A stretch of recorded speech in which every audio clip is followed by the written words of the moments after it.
이런, 늦겠다.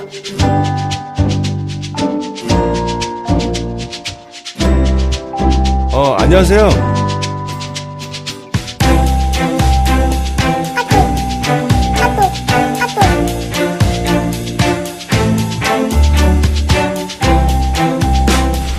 야, 너 뭐야 이거?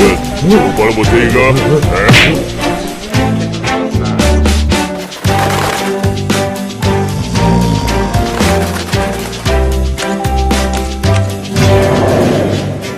뭐야, 이건 예배가 아니잖아!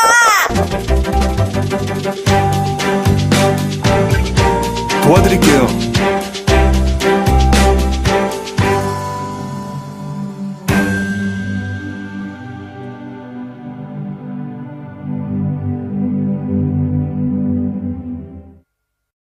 오늘 우리에게 주신 하나님의 말씀은 로마서 6장 15절부터 23절까지의 말씀입니다.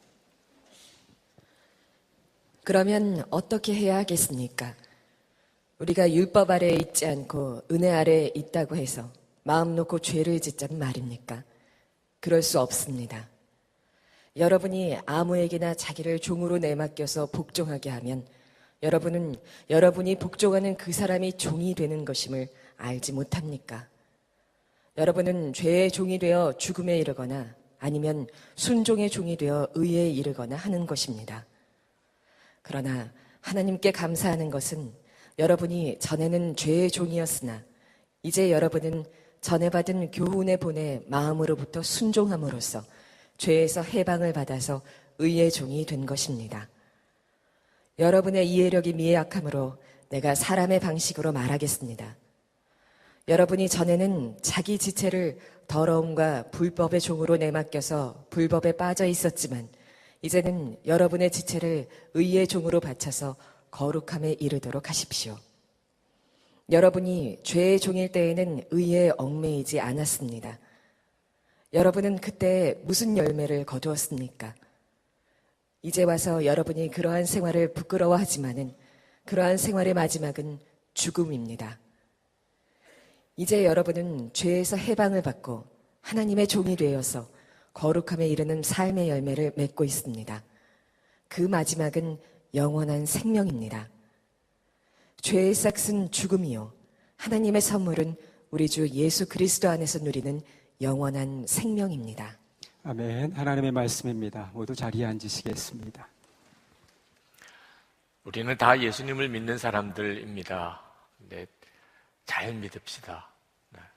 예수님을 정말 잘 믿읍시다. 예수님을 믿기로 한 것은 정말 하나님의 축복이지만 예수님을 믿기로 했으면 잘 믿으셔야 됩니다.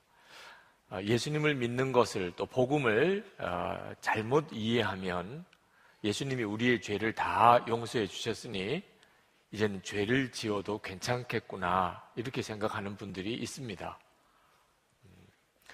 다 용서받았으니까 예수님께서 우리 죄를 다 용서하셨으니까 죄와 죽기까지 싸울 이유는 없는 거죠. 또 죄 지으면 회개하면 용서해 주시잖아요. 그래서 회개는 하는데 건성 회개를 하는 겁니다. 죄를 안 짓고 살려고 하는 마음이 없습니다. 다 용서받았으니까 죄 용서받았다는 은혜를 완전히 왜곡해버리고 그래서 죄 지어도 괜찮은 듯 살아가는 그리스도인들은 예수님을 잘 믿는 게 아닙니다. 또 예수 믿는 것을 오해하는 것 중에 하나가 하나님의 종은 목사만 하나님의 종인 줄 아는 겁니다. 나는 목사도 아닌데 나는 선교사도 아닌데 내가 무슨 하나님의 종이야 이렇게 생각하는 그리스도인들이 많습니다. 예수님을 믿기는 하지만 아직도 예수님을 잘 믿는 것은 아닙니다. 이 로마서의 유명한 요절이 로마서 1장 17절인데 그것은 의인은 믿음으로 삽니다 하는 말씀입니다. 대단히 유명한 말씀이죠. 그래서 우리는 믿음을 그렇게 강조하는 겁니다. 그런데 이 말씀을 잘못 해석하는 이들이 굉장히 많습니다. 의인은 오직 믿음으로 살리라. 이걸 어떻게 읽느냐 하면 의인은 오직 믿음으로 죄짓고도 살리라. 의인은 오직 믿음으로 싸우고도 살리라. 의인은 오직 믿음으로 혈기 부리고도 살리라. 또 교회 와서 용서해 주세요 하고 용서 받았음을 믿습니다. 그리고 또 죄 짓고도 살리라. 이렇게 읽는 분들이 많습니다. 그래서 그 요절을 좋아하는 거예요. 의인은 오직 믿음으로 살리라. 그러니 이제부터는 죄 짓고도 살고 싸우고도 살고 혈기 부리고 살고 이제 순종하지 않고도 살고 그런 줄로 이 말씀을 읽는 분들이 있습니다. 실제로 로마서를 읽어보면 결코 그런 뜻 아닙니다. 로마서를 읽어보면 여러분도 느끼시겠지만 의인은 오직 믿음으로 살리라는 말씀은 의인은 오직 믿음으로 순종하며 살리라. 오직 믿음으로 이젠 죄 짓지 않고 하나님 말씀대로 살리라. 의인은 오직 믿음으로 의롭게 살리라. 의인은 오직 믿음으로 사랑하며 살리라. 그렇게 읽어야 맞습니다. 여러분들은 정말 믿음으로 그렇게 하나님께 순종하며 사십니까? 우리가 명심해야 합니다. 십자가의 은혜는 우리의 죄를 뒤치다꺼리 해주는 은혜가 아닙니다. 우리가 죄 지으면 예수님께서 우리의 죄를 다 용서해 주시고 우리가 또 죄 지으면 또 뒤따라와서 다 용서해 주시고 그것을 십자가의 은혜라고 생각하면 큰일입니다.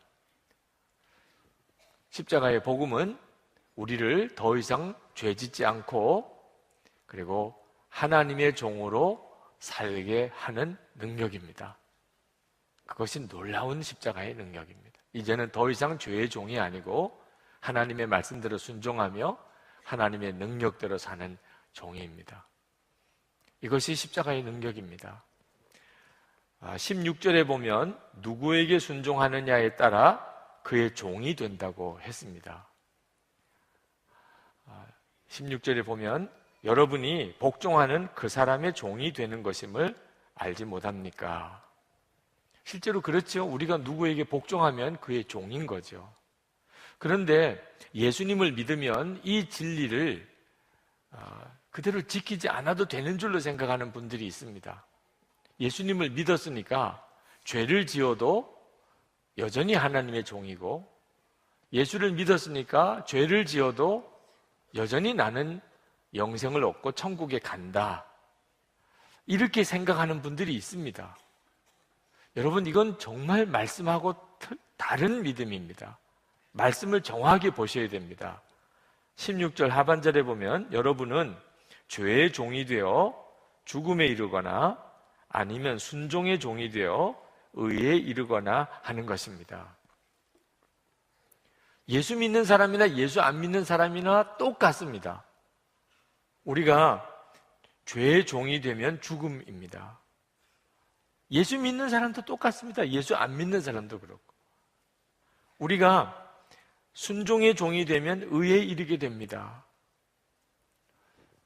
20절 보십시오. 여러분이 죄의 종일 때에는 21절에 마지막은 죽음입니다. 22절에 하나님의 종이 되어서 마지막은 영원한 생명입니다. 이 점은 예수를 믿든지 안 믿든지 똑같습니다. 그러면 예수 믿은 축복은 뭡니까? 도대체 예수 믿고 달라진 게 뭡니까? 예수 믿고 달라진 것은 우리가 전에는 죄의 종노릇도 하고 살았는데 예수 믿고 난 다음에 이제는 의의 종이 된 거죠. 하나님이 우리를 그렇게 만들어 주시는 겁니다. 구원받은 자를 16절에서는 순종의 종이라고, 18절, 19절에서는 의의 종이라고, 22절에서는 하나님의 종이라고 그렇게 썼습니다. 그 말은 한마디로 요약하면 우리가 예수를 믿게 되면 의로우신 하나님의 인도하심을 따라서 순종하며 사는 사람이 된다, 그런 뜻입니다. 이것이 바로 예수를 믿는 겁니다. 근데 많은 그리스도인들이 실제로 내가 예수를 믿었지만 내가 의의 종이 되지는 못했습니다 라고 탄식합니다. 실제로 자신의 삶이 순종의 종이고 의의 종이고 하나님의 종이라고 자신 있게 말할 수가 없다는 거죠. 성령께서 우리 가운데 오신 것은 우리로 하여금 의의 종이고 순종의 종이고 하나님의 종이 되게 하시려고 오신 거예요, 우리 마음에. 그러나 여러분 잘 아셔야 되는 것은 성령님이 우리 안에 오셨다고 해서 저절로 우리가 의의 종과 순종의 종이 되는 것은 아니라는 겁니다. 저절로 그렇게 되지는 않습니다. 열쇠는 우리 마음이 가지고 있습니다. 우리가 죄의 종이 되냐 의의 종이 되냐 하는 것은 전적으로 우리 마음이 열쇠를 가지고 있습니다. 만약에 우리가 하나님의 종이 되기를 정말 원하면, 그러면 우리 안에 오신 성령께서 우리를 도와주십니다. 그래서 우리 힘으로는 하나님의 종이 되고 순종할 수가 없어도 성령께서 우리를 의의 종 되고 순종의 종이 되고 하나님의 종이 되도록 만들어 주십니다. 그런데 우리가 마음으로 하나님의 종 되기를 원하지 않으면, 육신대로 사는 것을 더 좋아하면, 그럼 성령님은 우리 안에 오셨지만 아무것도 못 하십니다. 근심만 하실 수밖에 없습니다. 여러분, 우리가 오늘 19절 말씀에 보면 사도 바울이 좀 쉬운 방식으로 설명을 하고 계신데, 여러분이 전에는 자기 지체를 더러움과 불법의 종으로 내맡겨서 불법에 빠져 있었지만 이제는 여러분의 지체를 의의 종으로 바쳐서 거룩함에 이르도록 하십시오. 여기서 내맡겨서 또 바쳐서라고 쓴 구절을 주목해 보셔야 합니다. 우리가 전에는 죄의 종노릇 할 때는 더러움과 불법에 우리 몸을 맡겼다는 거예요. 그래서 우리가 죄의 종노릇하고 살았습니다. 근데 지금은 우리 지체를 의에 바쳐야 한다는 겁니다. 그러면 우리가 하나님이 기뻐하시는 거룩함에 이르게 된다는 겁니다. 우리가 해야 하는 겁니다. 불법과 더러움에 내 몸을 맡기는 것도 우리가 하는 거고, 또는 의에 성령님께 나 자신을 바치는 것도 우리가 하는 거죠. 여러분, 우리가 무슨 죄를 지었고 체포가 되어서 교도소에 가게 되는 것은 우리의 마음의 의지와 상관없이 공권력에 의해서 강제적으로 그렇게 갑니다. 교도소를 가고 싶어서 가는 사람이 누가 있겠어요? 붙잡혔으니까 가는 거죠. 그러나 술집에 가는 거는 다릅니다. 술집에 가는 거는 내가 가는 거죠. 여러분이 술을 마시는 것은 내가 마시는 겁니다. 만약에 여러 사람이 여러분을 꼼짝없이 붙들어서 입을 억지로 벌리고 그리고 술을 쏟아 부어 넣으면 하나님께서 너 왜 술 마셨냐 이렇게 하시겠습니까? 그거야 뭐 그냥 내 의지하고 상관없이 술이 내 입으로 들어온 거죠. 여러분, 그렇게 술 마시는 거지요? 술집에는 내가 가는 겁니다. 뭐 여러 핑계를 댈 건 있겠지만 그래도 결국은 내가 가는 거예요. 여러분, 오늘 교회 오신 거 여러분이 결정해서 오신 겁니다. 여러분이 오늘 주일 예배 드리려고 결단해서 오신 거예요. 여러분이 죄의 종이 되냐 하나님의 종이 되냐, 열쇠는 여러분이 가지고 있는 겁니다. 여러분이 어느 쪽으로 순종하느냐에 따라서 여러분의 주인이 결정되는 거죠. 여기서 우리 인생이 결정되는 겁니다. 이 모든 것이 마음으로 되는 겁니다. 마음으로. 17절에 보면 여러분이 전에는 죄의 종이었으나 이제 여러분은 전에 받은 교훈의 본에 마음으로부터 순종함으로써 죄에서 해방을 받아서 의의 종이 된 것입니다. 우리가 의의 종이 되는 것은 전적으로 내 마음이 바뀌어서 그렇게 하는 것입니다. 자, 한 가지 질문이 생깁니다. 그러면 내 마음에 달린 거라면 그러면 하나님께서 의의 종이 되라 말씀만 하면 되지, 왜 예수님은 십자가에 달려 죽으셔야 되고 성령 하나님께서 우리 마음에 오셔야 되는 겁니까? 우리가 예수님을 믿기 전에는 우리가 죄의 종이었기 때문에 우리가 아무리 죄에서 벗어나고 싶어도 할 수가 없었습니다. 완전히 죄의 종이었어. 그러니까 죄 안 짓고 살고 싶어도 안 지을 수가 없는 존재입니다. 그런데 예수님께서 우리의 죄를 대신 지시고 십자가에 죽으심으로 우리 옛사람이 함께 예수님과 함께 죽고 우리는 죄의 노예에서 벗어나게 된 겁니다. 그래서 우리의 마음이 자유하게 된 거죠. 죄에서 벗어나 자유함을 얻었습니다. 이것이 바로 예수님이 십자가에 달려 죽으신 이유입니다. 우리 마음을 자유하게 만들어 주시려고. 그래서 성령께서 우리 속에 오신 겁니다. 우리를 도와주시려고. 자, 그것으로 끝났습니까? 이제는 자유하게 되었으니까 이제는 우리가 결단을 해야 됩니다. 이제는 말입니다. 내가 죄의 종으로 살 건지 하나님의 종으로 살 건지 이제는 우리가 스스로 결단할 수 있게 된 겁니다.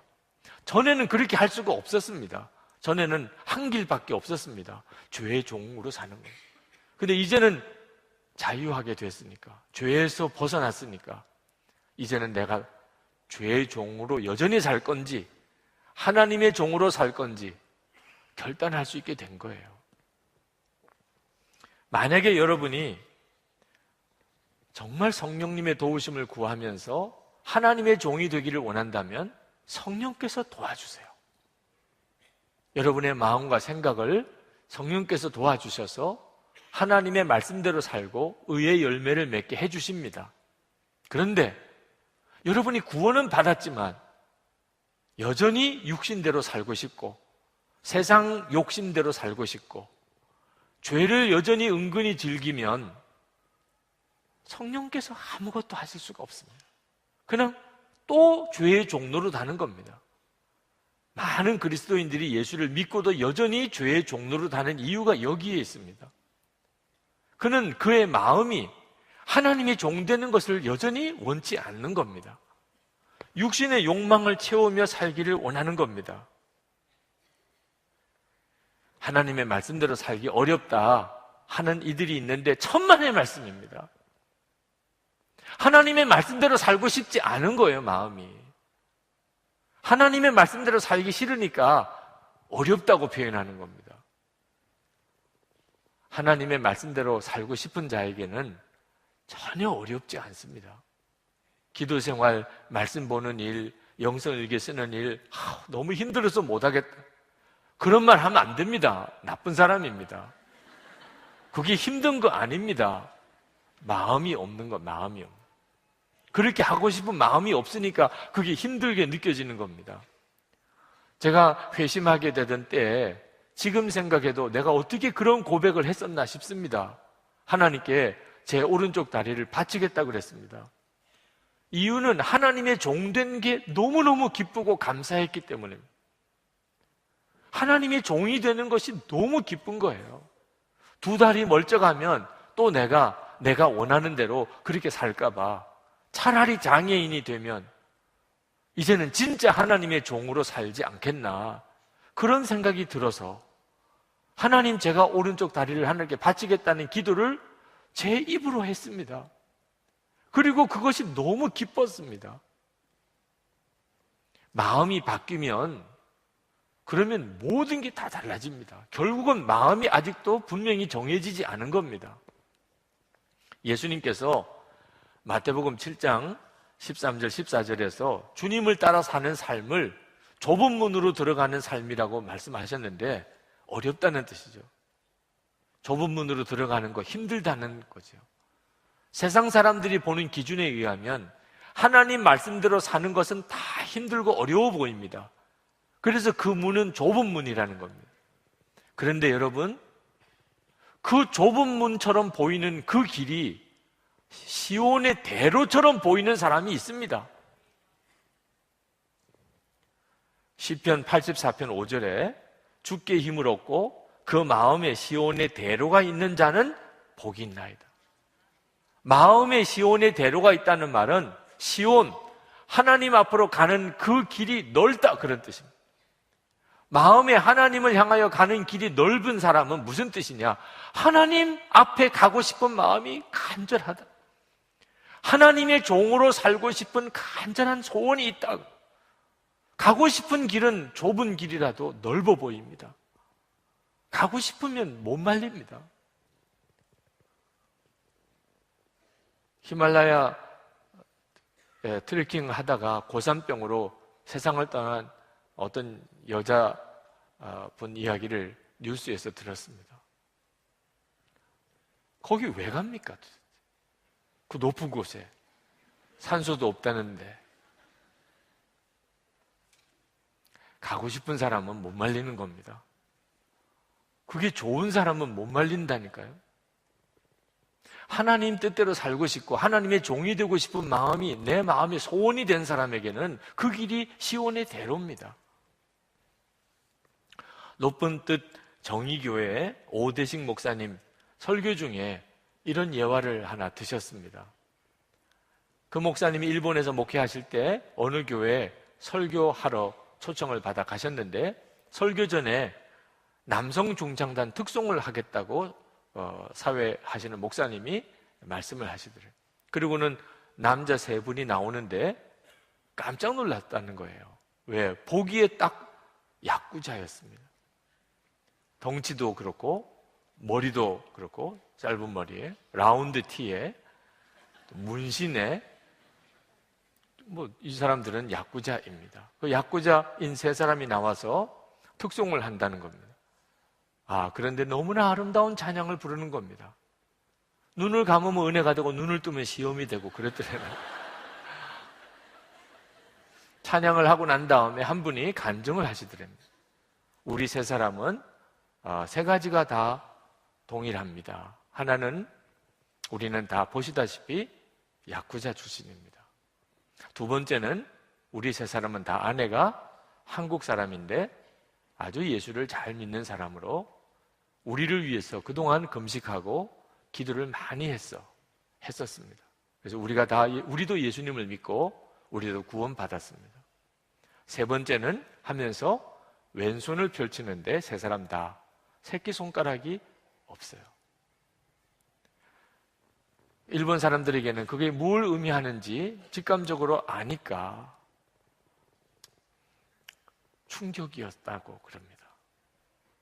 더 이상 야구자 생활을 할 수가 없기 때문에 조직의 두목에게 가서 우리가 이 조직에서 떠나겠다고 했답니다. 처음에는 믿어주지도 않다가 나중에는 진심인 걸 알고 우리는 이것이 하나님의 방식이 아니기 때문에 우리는 이 일을 계속 할 수가 없다고 하는 말을 듣고 이젠 조직원들을 다 모았습니다. 그리고 이 세 사람이 우리 조직을 떠나겠다고 했다고 말을 하고는 그리고는 칼을 탁자 위에 꽂았습니다. 그들은 자기 손가락을 스스로 그 칼로 잘라내고서야 조직에서 나올 수가 있었던 거죠. 그리고 오대식 목사님이 교인들에게 물었습니다. 여러분은 예수님을 믿고 따르기 위해서 무엇을 잘라내셨습니까? 여러분은 내 마음이 정말 이제는 죄의 종으로 어떻게 평생 살겠나? 내가 이제는 하나님의 종이 되어야지.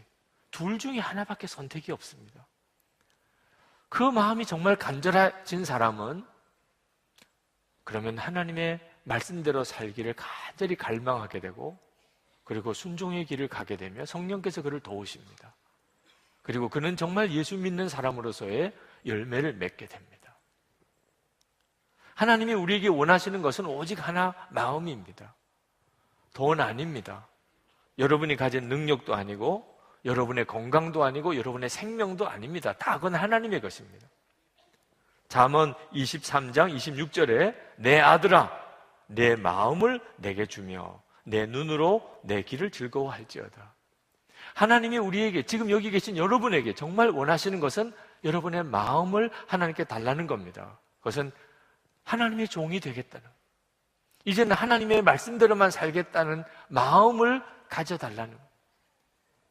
여러분, 하나님을 기쁘시게 하는 일은 대단히 쉽습니다.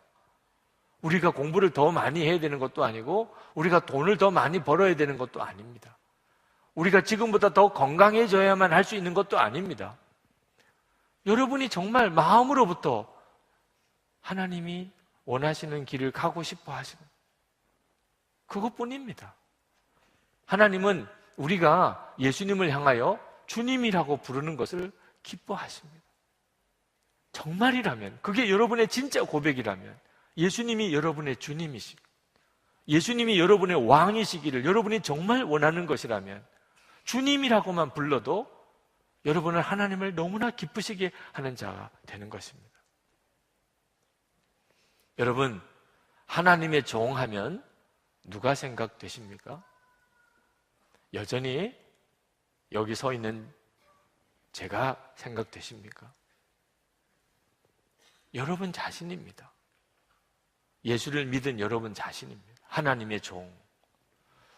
여러분이 그 점이 분명해지면 여러분은 진짜 예수 믿은 사람입니다. 22절에 보면 이제 여러분은 죄에서 해방을 받고 하나님의 종이 되어서 거룩함에 이르는 삶의 열매를 맺고 있습니다. 그 마지막은 영원한 생명입니다. 분명히 여러분이 하나님의 종이 되었다고 말합니다. 이 22절을 네 토막으로 나누면 첫 번째는 죄에서 해방을 받고, 두 번째는 하나님의 종이 되어서, 세 번째는 거룩함에 이르는 삶의 열매를 맺고 있습니다. 네 번째는 그 마지막은 영원한 생명입니다. 라고 나뉩니다. 여러분, 이 네 토막은 다 예수를 믿은 사람들이 반드시 그렇게 거쳐갑니다. 그런데 안타깝게도 많은 그리스도인들은 첫 번째 토막과 마지막 토막만 연결시킵니다. 죄에서 해방함을 얻어서 마지막에 영원한 생명을 이르게 됩니다. 그렇게만 믿고 있는 분들이 많습니다. 예수를 믿으면 죄에서 속죄함을 받고 영생을 얻습니다. 이것만 아는 거예요. 두 번째, 세 번째 토막은 어디 갔습니까? 하나님의 종이 되어서 거룩함에 이르는 삶의 열매를 맺고, 그리고 마지막에 영원한 생명을 얻는 겁니다. 여러분이 이제부터 예수님을 정말 바로 믿고 예수 믿는 바른 증거가 여러분의 삶에 나오려면 여러분의 자신에 대한 고백이 분명해야 됩니다. 여러분은 죄사함 받은 자지만 동시에 하나님의 종입니다. 한번 따라해 보시기 바랍니다. 나는 하나님의 종이다. 진짜입니까? 따라하라고 그래서 따라한 겁니까?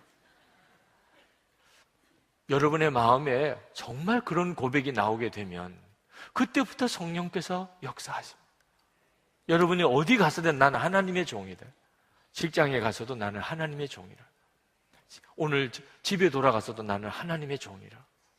여러분이 길을 가다가, 전철을 타고 가다가, 버스를 타고 가다가, 운전을 하다가 나는 하나님의 종이다.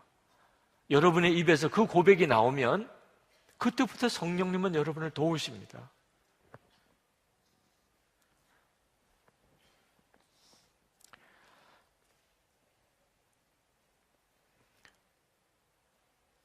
여러분, 오늘 4.19입니다.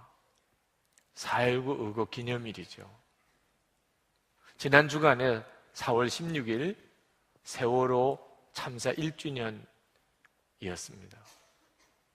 저는 안식년 중에 이스라엘에 있으면서 세월호 참사 소식을 들었습니다. 아마 며칠을 울었던 것 같습니다. 제 마음속에는 그 애꿎은 수많은 그 학생들이 그렇게 죽어간 것은 한국교회의 죄 때문이라고 생각이 들었습니다. 그러나 한국교회의 죄라고 말하는 것조차 나는 빠지고 누군가를 지칭하는 것일 그런 느낌이 들어서 그 말도 안 했습니다.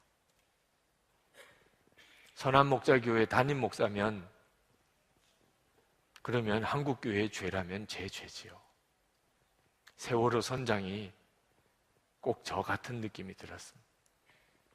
저는 지난 1년 동안 정말 쉽지 않은 시간을 보냈습니다.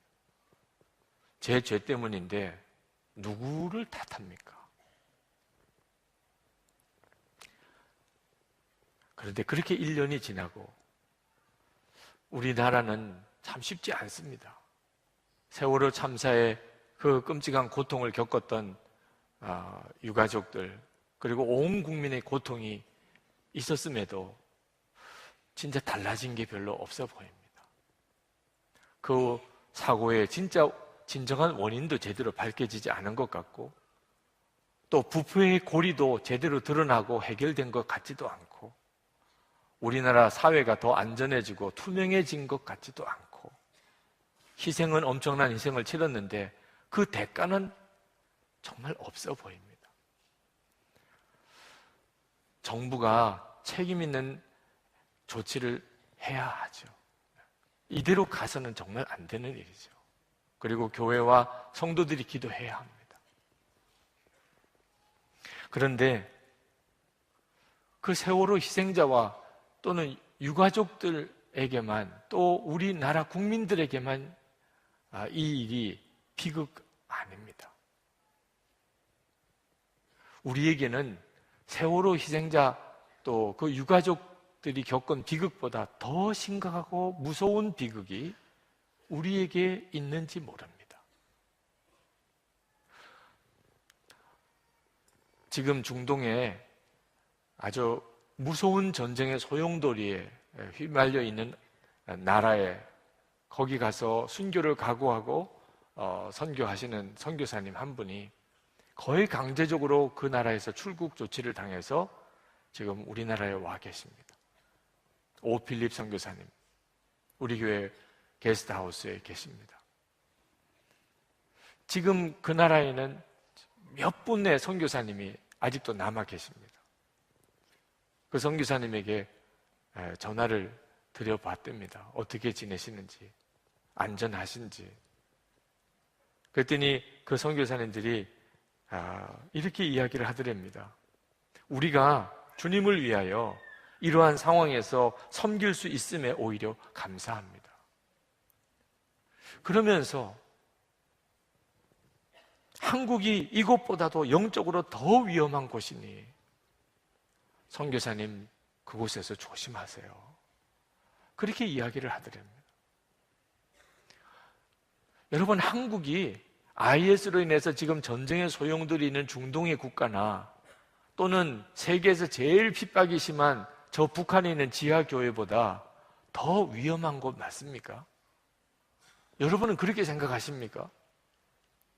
그런데 한국이 지금 그 나라보다 더 위험하다는, 그러니까 선교사님 정말 조심하시라고 그렇게 말씀했다는 겁니다.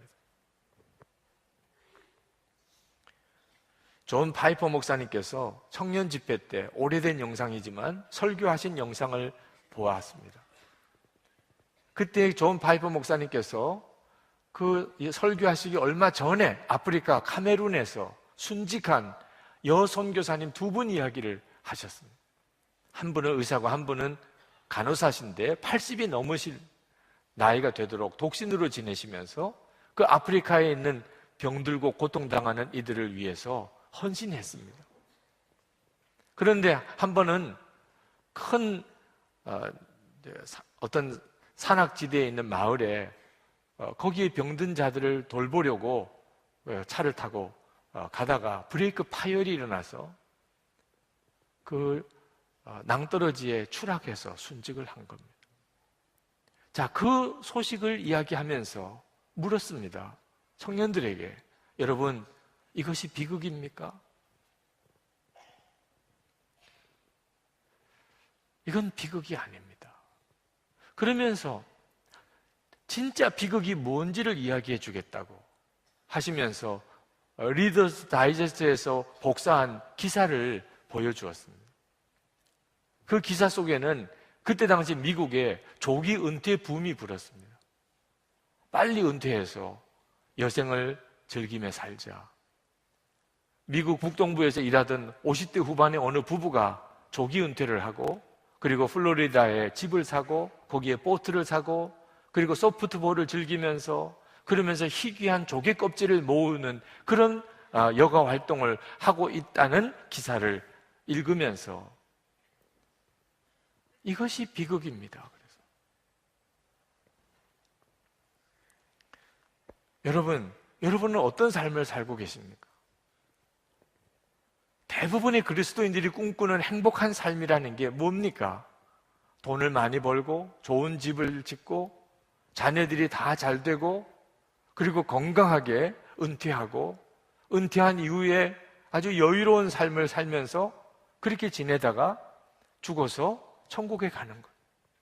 대부분의 그리스도인들이 꿈꾸는 행복한 삶입니다. 여러분, 이것이 진짜 행복입니까? 좋은 집, 좋은 차, 좋은 가족, 좋은 직장, 즐거운 은퇴, 조개 껍질을 모으다가 하나님 앞에 가면 여러분, 이것이 축복입니까? 예수님의 십자가로 우리는 지옥에 가지 않고 천국에 갈 자로 우리는 구원받았습니다. 성령 하나님께서 우리 안에 오셔서 우리의 삶을 이끌어 가십니다. 그런데 우리는 여전히 세상의 욕망, 내 육신의 욕망을 채우기 위한 삶을 죽을 때까지 살다가 그리고 하나님 앞에 갑자기 섰을 때 그때 하나님 보세요, 제 집입니다. 하나님 제가 타던 차입니다. 하나님 제가 모으던 조개 껍질입니다. 이렇게 말하는 것이 비극이라는 거죠. 여러분, 무엇이 진짜 행복이지요? 하나님 앞에 섰을 때 하나님께서 수고했다 내 종아 라고 말씀해 주실 수 있는 것이 그것이 진짜 우리에게 있어서 행복이고 그리고 이거 복이죠. 우리는 십자가의 은혜로 더 이상 죄에 끌려서 육신에 끌려서 사는 자가 되지 않게 됐습니다. 그러나 여전히 마귀는 우리를 삼키려고, 그 무슨 뜻이지요? 여전히 육신과 세상의 욕망을 따라서 살게 만들려고 우는 사자처럼 우리 주변을 돌아다니면서 우리를 노리고 있습니다. 여러분, 이런 마귀의 공격에 삼킨 바 되지 않으려면 어떻게 해야 하지요? 철저하게 하나님의 종으로 사는 것입니다. 철저하게 하나님의 종으로 사는 것이 가장 안전한 길입니다. 마귀는 우리의 육신을 통하여 또 유혹에 올 겁니다. 이리 와, 나를 따라와 봐. 그때 여러분 큰 소리로 꾸짖어야 합니다. 너는 도대체 누구냐? 너는 이제 나에게 아무 상관이 없어.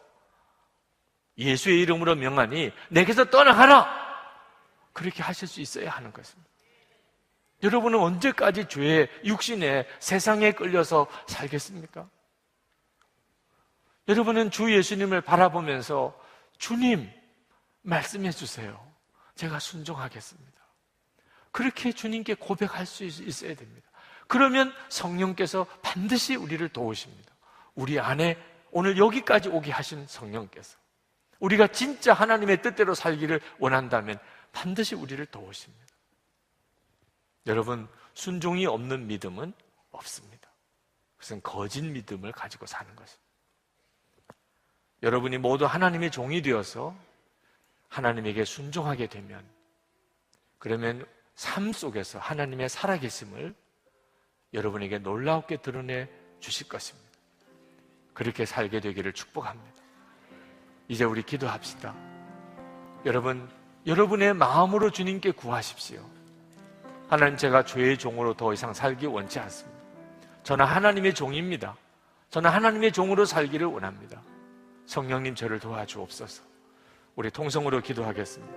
은혜와 사랑에 충만하신 하나님, 긍휼과 은혜를 주여 더하시고 하나님의 능하신 손에 우리를 사로잡아 주시기를 원합니다. 하나님, 마음이 간절하며 갈급하며 하나님 사모하며 하나님 앞에 나와 간구하는 하나님, 아버지 하나님, 이 시간에 주님 앞에 전심으로 나와 예배하며 그리고 우리의 마음의 감사와 주님을 향한 사랑의 헌금을 주님께 봉헌해 드리고 그리고 말씀을 붙들고 기도하는 사랑하는 모든 성도들 위해 주의 은혜를 더해 주시기를 원합니다. 하나님, 우리를 주의 십자가의 은혜로 우리를 자유하게 하셨습니다.